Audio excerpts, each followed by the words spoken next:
Hello guys, आज हम पढ़ेंगे अव्यय से संबंधित प्रश्न उत्तर। तो अव्यय के बारे में मैंने पिछली वीडियो में आपको समझाया था, उसमें अव्यय के भेद भी आपको बताए थे।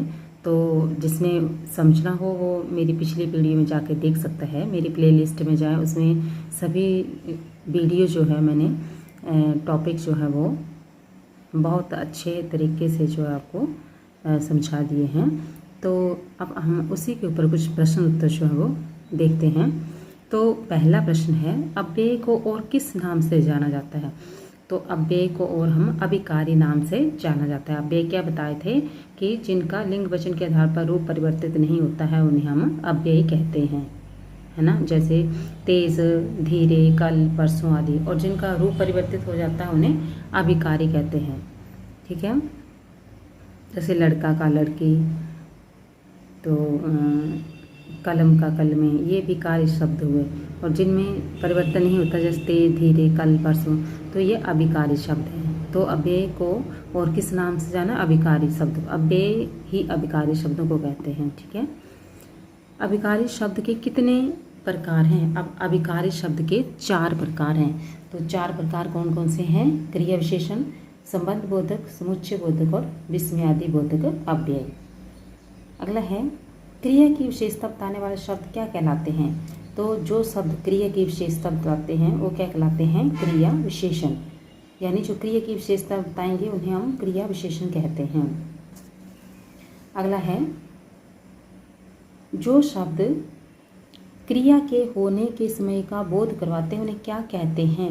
जो शब्द क्रिया के होने के समय का ज्ञान करवाते हैं कि क्रिया किस समय हो रही है, जब इसका ज्ञान जो शब्द करवाते हैं उनको हम कालवाचक क्रिया कहते हैं। अब काल कहता है समय, तो जो समय का ज्ञान करवाती है क्रिया वो क्या है? कालवाचक क्रिया विशेषण है ना। जिस क्रिया से समय का, जिस क्रिया के होने के समय का पता चले उसे कालवाचक क्रिया विशेषण कहते हैं। अगला है, क्रिया घटित होने का स्थान बताने वाले शब्द क्या कहलाते हैं? क्रिया घटित होने का स्थान बताने वाले कि किस स्थान पर क्रिया घटित हो रही है, ऐसे जो अव्यय होंगे उन्हें हम स्थानवाचक क्रिया विशेषण अव्यय कहेंगे, ठीक है। अगला है,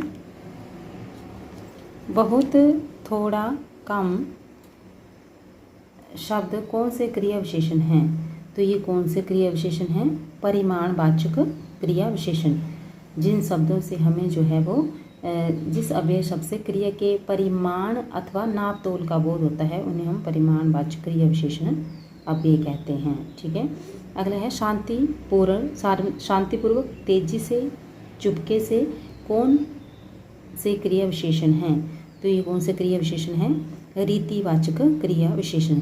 रीति मतलब ढंग, कि कौन सा कार्य किस ढंग से हो रहा है, वो मतलब ये जैसे काम शांतिपूर्वक हो रहा है तो काम कैसे हो रहा है? शांतिपूर्वक। ये काम करने का एक ढंग है, या तेजी से हो रहा है ये भी ढंग है, ये एक रीति है, मतलब ढंग मीन्स रीति है, तो इसे हम रीतिवाचक क्रिया विशेषण कहेंगे। अगला है, के सामने, चारों ओर, के निकट कौन से अव्यय हैं? ये कौन से अव्यय हैं? संबंध बोधक अव्यय हैं। कौन से अव्यय हैं? संबंध बोधक। जो शब्द संज्ञा सर्वनाम के बाद प्रयुक्त होकर उनका संबंध वाक्य के दूसरों के शब्दों के साथ जोड़ते हैं उन्हें हम संबंध बोधक कहते हैं, ठीक है। ये जो है ये संज्ञा सर्वनाम के बाद प्रयुक्त होने वाले जो हैं शब्द हैं जो दूसरे शब्दों के साथ उनका संबंध प्रकट करते हैं, तो इन्हें संबंध बोधक अव्यय कहते हैं। अगला प्रश्न है आपका, अंदर, इधर, उधर कौन से क्रिया विशेषण हैं? तो ये कौन से हैं? स्थानवाचक क्रिया विशेषण। जैसे अंदर कोई सामान, जैसे अंदर रखा है, अंदर रखा मतलब, या बच्चे अंदर सो रही है, तो अंदर का मतलब क्या है? ये स्थान बता रहा है, अंदर सो रही है, इधर सो रही है, उधर सो रही है, तो ये स्थान को बता रहे हैं, इसलिए स्थानवाचक क्रिया विशेषण है। आगे है, और इसलिए परंतु कौन से अव्यय हैं? और इसलिए परंतु ये कौन से अव्यय हैं? समुच्चय बोधक अव्यय। कौन से? ये समुच्चय बोधक अव्यय हैं ये। अगला है, वाह, सावधान, हे राम, ओहो, ये कौन से अव्यय हैं? तो ये कौन से अव्यय हैं? विस्मयादि बोधक अव्यय।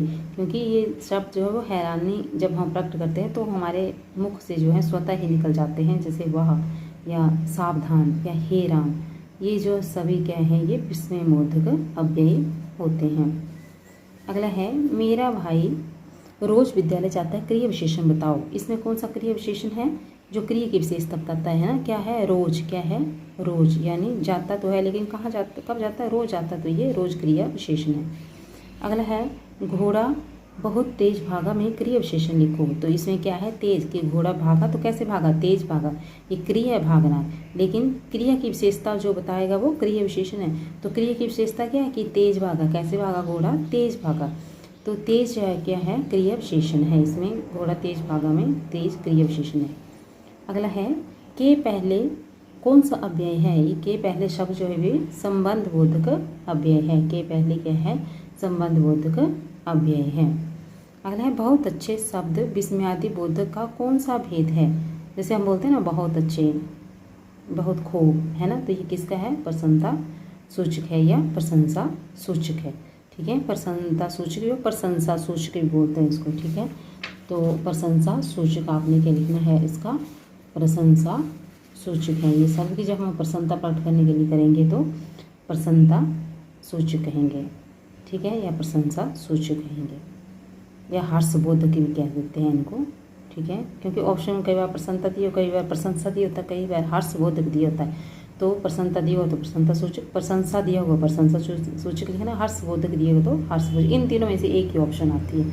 ठीक है, तो ये आपके क्या हुआ? अव्यय से संबंधित प्रश्न हो गए। और इससे अच्छे तरीके से आपको डिटेल में समझने के लिए आपने जो है मेरी दूसरी वीडियो जो है पिछली मैंने डाली हुई है अव्यय के ऊपर, उसको आपने देख लेना है और उसमें आपने इसको अच्छी तरह से समझ लेना है।